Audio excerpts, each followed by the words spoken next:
I first became aware that Orla had a hearing and a sight loss when she was about 8 or 9 months old. Initially, it was through play that I got Orla to feel and to see the sounds.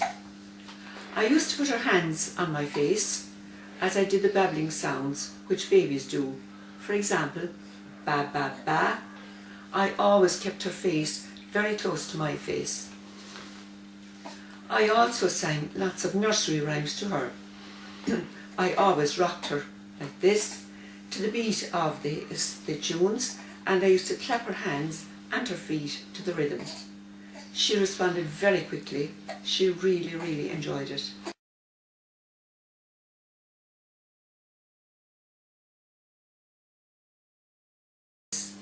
Later, I realised that Orla was able to feel the vibrations from the piano through the timber floors.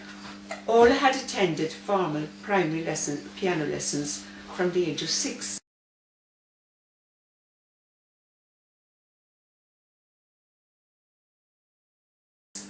Until leaving cert. She always achieved excellent results, particularly in hearing tests, which amazed her teachers.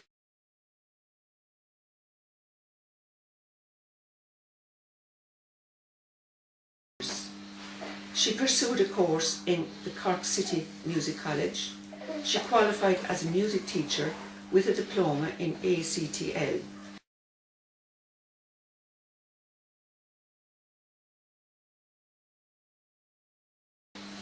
This was a huge achievement for Orla. She is an example of what can be achieved through persistence. She now teaches both hearing and deaf pupils.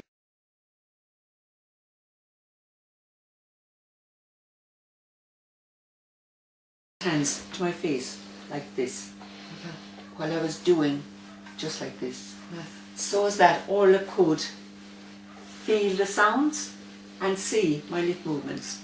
Unknown to Orla herself, she was learning sight, lip reading and sounds. She was feeling the sound as well.